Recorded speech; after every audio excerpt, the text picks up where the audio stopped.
साधारण को असाधारण बनने में वक्त लगता है।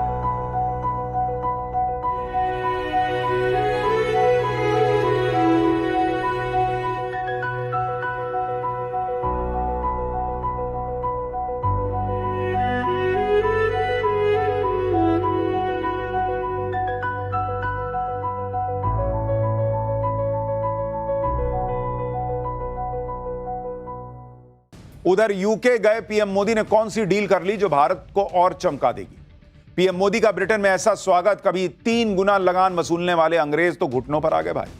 पाकिस्तान से लेकर खालिस्तानी तक विदेश दौरे में पीएम मोदी का वो एक्शन जिससे सब में हड़कंप मच गया है। और संसद में हंगामे के चौथे दिन राहुल गांधी ने किसको धमका दिया, आज इसका भी चैप्टर खोल रहा हूं। प्रधानमंत्री नरेंद्र मोदी विदेश दौरे पर है। यूके में आज नरेंद्र मोदी ने ऐसा काम किया कि जो अंग्रेज हम पर कभी राज करते थे, वो लगान फिल्म में नहीं सुने थे 3 गुना लगान देना होगा, वो 3 गुना लगान वसूलने वाले अंग्रेज जो हैं आज खुद को बचाने के लिए भारत से डील करने के लिए बिछे जा रहे हैं। लेकिन इधर आप ये भी देख लीजिए कि जब नरेंद्र मोदी विदेश जाकर बड़ी बड़ी डील कर रहे हैं तो भारत में राहुल गांधी और इंडी गठबंधन किस तरह की राजनीति कर रहे हैं। वैसे तो राहुल गांधी और इंडी गठबंधन वाले हाथ में संविधान लेके घूमते हैं, लेकिन इनकी राजनीति की फितरत यही है कि कोई संवैधानिक संस्था छोड़ी नहीं जिस पर इन्होंने अटैक ना किया। कोर्ट का फैसला इनके हिसाब से ना आए तो कोर्ट मोदी ने खरीद लिया। जांच एजेंसियां अपना काम करें तो मोदी ने करवा दिया। चुनाव आयोग अपना काम करे तो मोदी खेल कर रहे हैं। आज स्थिति यह है कि चुनाव आयोग को कह रहे हैं ये लोग कि तुमको देख लेंगे। ऑलमोस्ट धमकी दे रहे हैं भाई। इनके लोग इलेक्शन बॉयकॉट तक की धमकी दे रहे हैं, इलेक्शन चोरी का आरोप लगा रहे हैं, दावा कर रहे हैं कि चुनाव आयोग वोटर लिस्ट में खेल कर रहा है और इसके पक्के सबूत इनके पास हैं। कहा जा रहा है कि कर्नाटक के लिए इनके पास पक्के सबूत हैं कि चुनाव आयोग ने वहां पर गड़बड़ की, और उस कर्नाटक के लिए कह रहे हैं जहां खुद ये चुनाव जीतकर सरकार चला रहे हैं। मतलब हद ही नहीं कर दी राहुल गांधी और इंडी वाले। बार बार चुनाव में फेल हो रहे हैं तो बता रहे हैं कि चुनाव आयोग खेल कर रहा है। अरे अपना फेलियर छुपाना है तो कुछ और ढूंढिए। देश के संवैधानिक संस्थाओं पर आप आरोप क्यों लगाते हैं? पहले ईवीएम का बहाना बनाते थे, आजकल ईवीएम की बात नहीं करते, वोटर लिस्ट की बात करते हैं। 2 दिन से संसद में वोटर लिस्ट को लेकर ये लोग प्रदर्शन कर रहे हैं। कल राहुल गांधी अखिलेश यादव काला कपड़ा लेकर प्रोटेस्ट कर रहे थे। आज वोटर लिस्ट के मामले में सोनिया गांधी मैदान में आ गई। चुनाव आयोग के खिलाफ तो इंडी गठबंधन ने एक तरह से युद्ध ही छेड़ दिया है। राहुल गांधी चुनाव आयोग को सीधा एक तरीके से धमका ही रहे हैं, दावा कर रहे हैं कि उनके पास वोट चोरी का प्रूफ है। लेकिन अगर वोट चोरी का प्रूफ है तो दिखाते क्यों नहीं? सुप्रीम कोर्ट चले जाइए। सिर्फ आरोप वाली पॉलिटिक्स इनका काम रह गया है।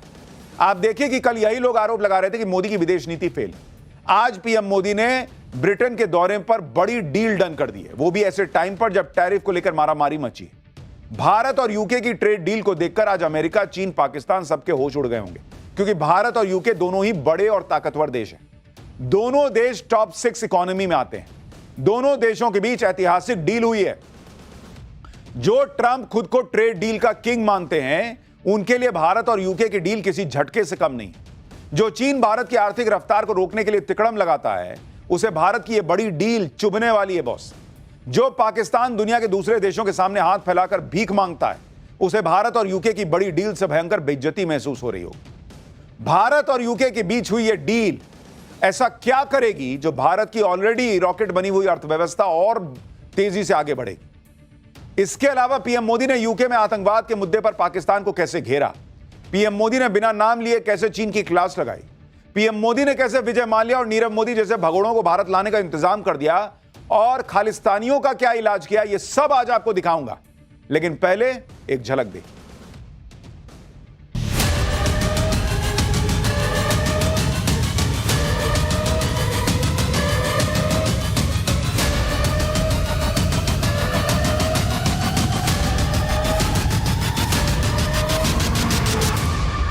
आतंकवाद के खिलाफ लड़ाई में दोहरे मापदंडों का कोई स्थान नहीं है।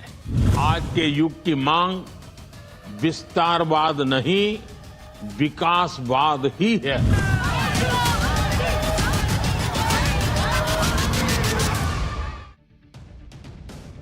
लंदन में पीएम मोदी आज ब्रिटेन के प्रधानमंत्री कीर स्टारमर से मिले। दोनों देशों के नेताओं ने FTA यानी फ्री ट्रेड एग्रीमेंट को फाइनल कर दिया। दोनों देशों के वाणिज्य मंत्रियों ने इस डील पर साइन किए। इस डील के बाद भारत और ब्रिटेन के बीच व्यापार और सस्ता और आसान हो जाएगा। इससे भारत और यूके दोनों को फायदा होगा। यह डील कितनी इंपॉर्टेंट है इसे आप इसी बात से समझ सकते हैं कि इस डील को लेकर ब्रिटेन के पीएम कीर स्टारमर ने कहा कि यूरोपीय यूनियन से निकलने के बाद यह ब्रिटेन की सबसे बड़ी ट्रेड डील है। यह भारत द्वारा अब तक किए गए सबसे महत्वपूर्ण व्यापार समझौतों में से एक है। ब्रिटेन के पीएम ने भरोसा जताया कि इस डील से दोनों देशों में रोजगार बढ़ेगा, व्यापार बढ़ेगा, पैसा बढ़ेगा, लिविंग स्टैंडर्ड जो है, स्टैंडर्ड ऑफ लिविंग जो है वो बेहतर होगा। दोनों देशों की अर्थव्यवस्था को बड़ा बूस्ट मिलेगा, दोनों देशों के सस्ते प्रोडक्ट और सर्विस मिलेगी। भाई भारत की इकोनॉमी तो ऑलरेडी रॉकेट बनी हुई है। ये जो अंग्रेज हम पर राज करके गए थे किसी जमाने में 3 गुना लगान वाले, ये आज भारत के साथ इस डील को लेकर बेचैन थे क्योंकि उनके यहां 3-3 प्रधानमंत्री बदल गया बॉस, क्योंकि उससे इकोनॉमी नहीं संभली। यह डील उनकी कुर्सी को मजबूत करने जैसा है। पीएम मोदी ने भी इस डील को दोनों देशों के लिए ऐतिहासिक बताया। एक बार प्रधानमंत्री नरेंद्र मोदी को सुनिए, फिर आपको बताता हूं कि इस डील से होगा क्या, ट्रंप को आज कितना झटका लगा होगा यह भी बताऊंगा। पहले सुनिए जरा पीएम को।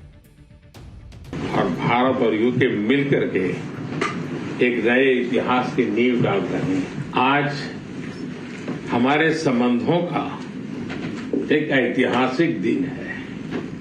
आज हम दोनों देश मिलकर के पारस्परिक लाभकारी एफटीए और डबल कंट्रीब्यूशन कन्वेंशन इसको संपन्न करने जा रहे हैं। ये अपने आप में भारत और यूके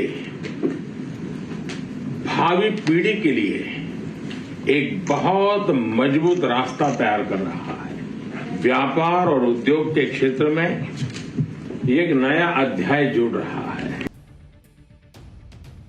हमने आपको कल ही पाठशाला में बताया था कि भारत और यूके के बीच जो फ्री ट्रेड एग्रीमेंट हुआ है उसका मकसद दोनों देशों के बीच व्यापार को दोगुना करके 10,36,000 करोड़ रुपए तक ले जाना है।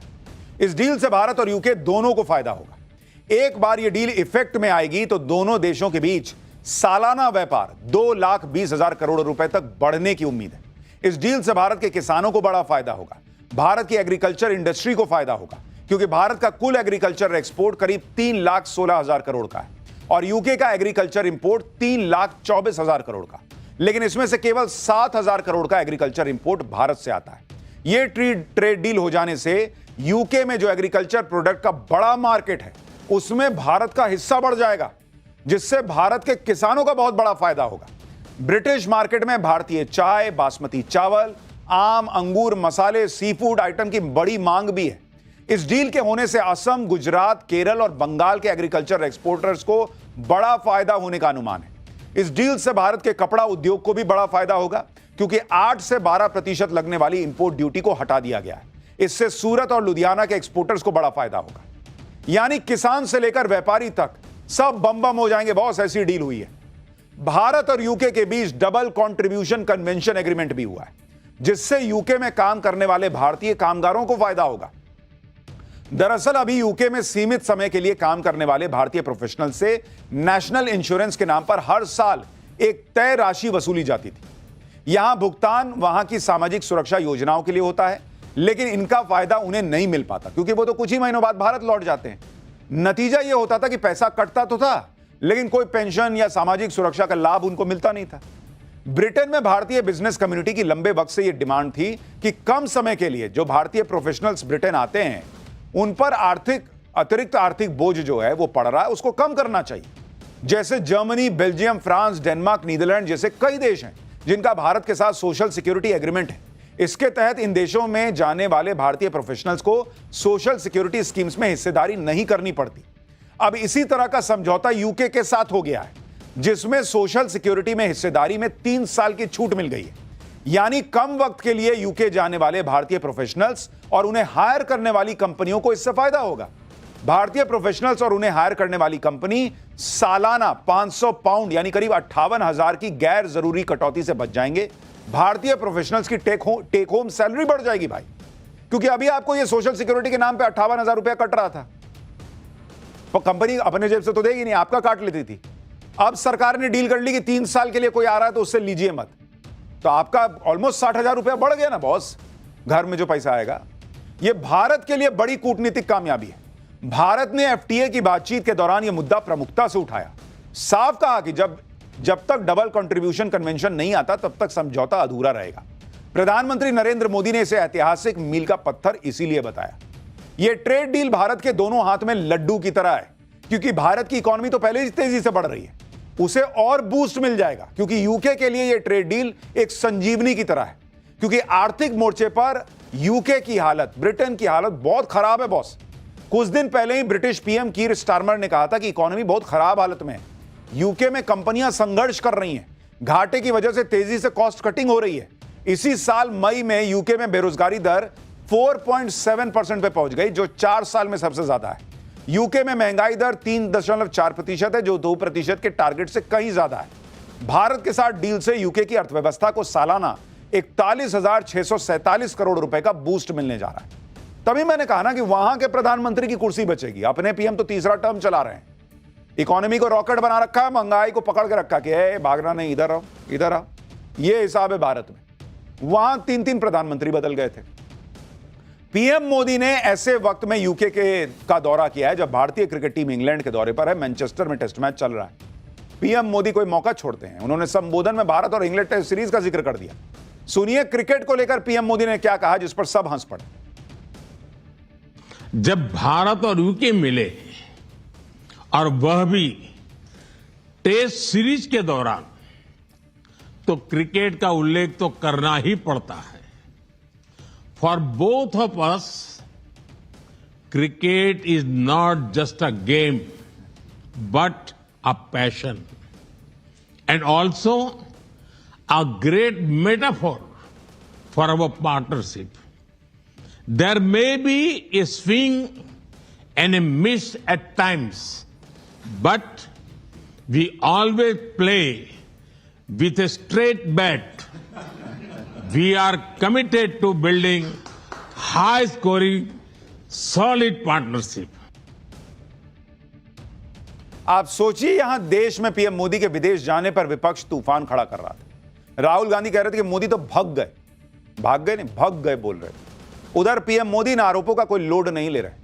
वो अपना आराम से डील कर रहे हैं, हंसी मजाक कर रहे हैं। उनको पता है भाई कि मैं भारत के लिए क्या करने जा रहा हूं, अपने देश के लिए क्या करने जा रहा हूं, इसलिए वो प्रेशर में नहीं आते।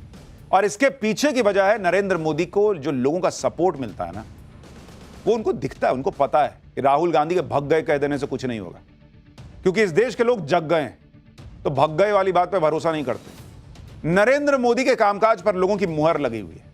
आप देखिए, पीएम मोदी जब लंदन पहुंचे तो वहां भारतीय समुदाय ने दिल खोलकर उनका स्वागत किया। मोदी मोदी के नारे लगे वहां लंदन में, देखिए जरा।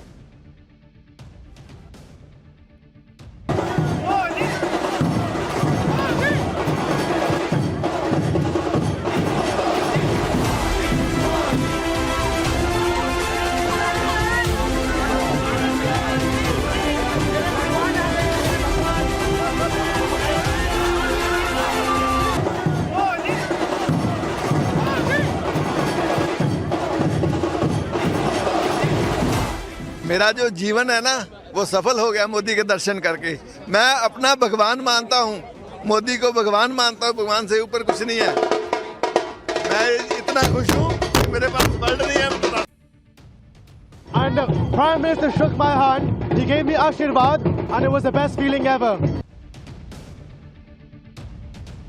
आप लोगों का सेंटिमेंट देख रहे हैं जो विदेश में रह रहे हैं कि भाई मैं मिल लिया नरेंद्र मोदी से, उनको देख लिया तो मेरा जीवन सफल हो गया। ऐसी ऐसी बातें लोग बोलते हैं। आप ये भी देखिए कि कल राहुल गांधी ऑपरेशन सिंदूर को लेकर पीएम मोदी की विदेश नीति पर सवाल उठा रहे थे। कह रहे थे कि हमारे साथ तो कोई देश ही नहीं खड़ा था। दूसरी तरफ आज आतंकवाद के मुद्दे पर भारत को यूके का साथ मिल गया। यूके की तरफ से पहलगाम हमले की निंदा की गई। आतंकवाद पर डबल स्टैंडर्ड रखने वालों को कड़ा संदेश भी दिया गया। सुनिए पीएम मोदी ने क्या कहा, फिर आपको बताऊंगा कि इधर पीएम मोदी यूके पहुंचे, उधर पाकिस्तान में क्यों हड़कंप मच गया। पहलगाम में हुए आतंकवादी हमले की कठोर निंदा के लिए हम प्रधानमंत्री स्टारमर और उनकी सरकार का आभार व्यक्त करते हैं। हम एक मत हैं कि आतंकवाद के खिलाफ लड़ाई में दोहरे मापदंडों का कोई स्थान नहीं है। इधर पीएम मोदी यूके से बड़ी बड़ी डील कर रहे हैं, उधर पीएम मोदी की कूटनीति को देख पाकिस्तान का तनाव बढ़ा हुआ है। जिस वक्त पीएम मोदी यूके के दौरे पर निकले, उस वक्त पाकिस्तान के प्रधानमंत्री शहबाज शरीफ ने इस्लामाबाद में ब्रिटिश उच्चायुक्त जैन मैरियट से मुलाकात कर ली। एकदम नकलची लोग हैं भाई ये लोग। सोचो वहां वो गए हैं, रेड कारपेट बिछ रहा है भाई, एकदम गले वाले मिल रहे हैं। हम क्या करते हैं, हमको तो कोई बुलाएगा नहीं। इनको पता है पाकिस्तानियों को तो कोई बुलाता नहीं, सबको पता है भीख मांगने आएगा ये। तो इन्होंने अपने यहाँ दूतावास वाले को बुला लिया और पाकिस्तान के प्रधानमंत्री ने ब्रिटिश उच्चायुक्त के सामने भारत से बातचीत की इच्छा जताई।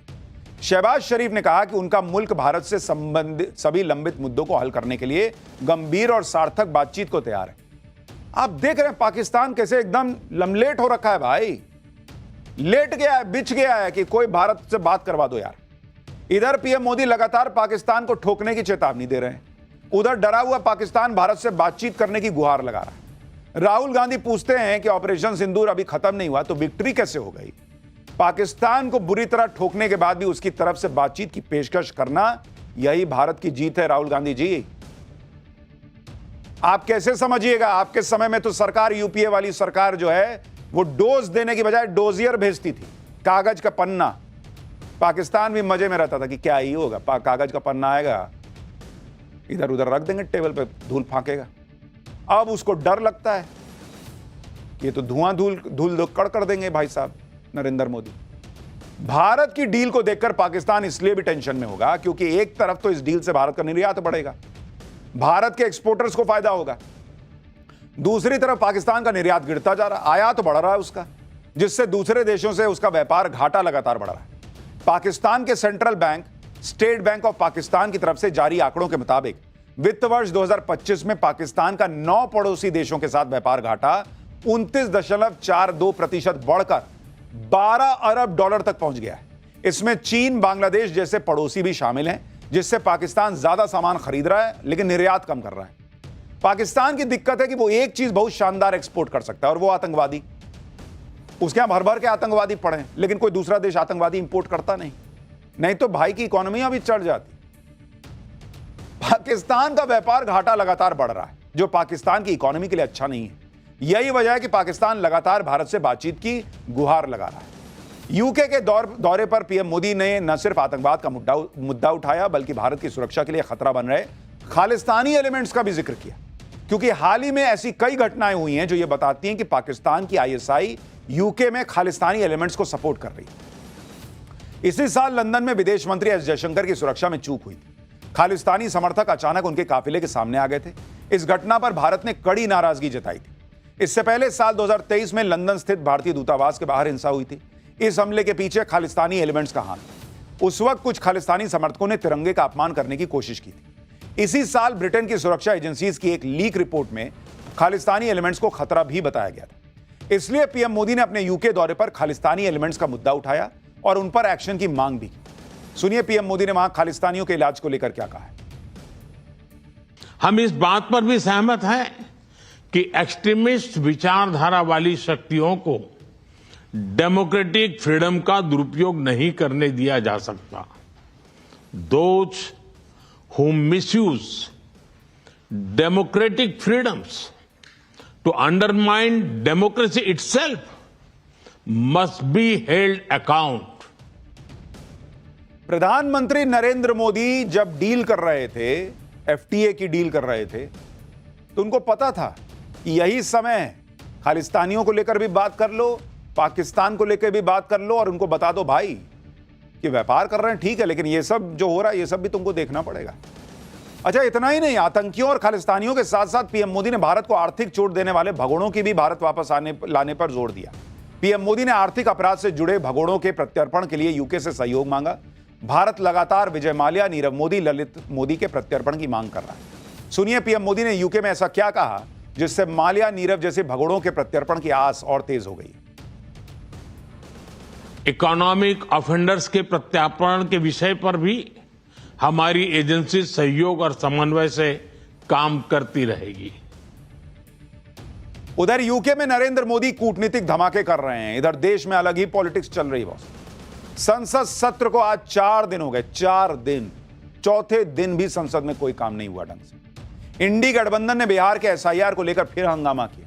कांग्रेस के सांसद वेल में आकर पोस्टर लहराने लगे। हंगामे के बीच लोकसभा सिर्फ 12 मिनट चल पाई, 12 मिनट, जबकि राज्यसभा की कार्रवाई भी हंगामे के बाद कल तक के लिए स्थगित करनी पड़ी। इसके बाद जब राहुल गांधी संसद से निकले तो चुनाव आयोग पर बरस गए। राहुल गांधी ने नया दावा कर दिया कि उनके पास वोट चोरी के प्रूफ है। कर्नाटक की एक कोई सीट है जिसको लेके इनके पास कोई सबूत है। वहां पर इलेक्शन कमीशन ने बेईमानी कर दी है इनके हिसाब से। एक बार सुनिए राहुल गांधी का आरोप, फिर उसकी सच्चाई बताता हूं। ये बहुत सीरियस मैटर है। Election commission is not functioning as the election commission of India. Today they've made some statement.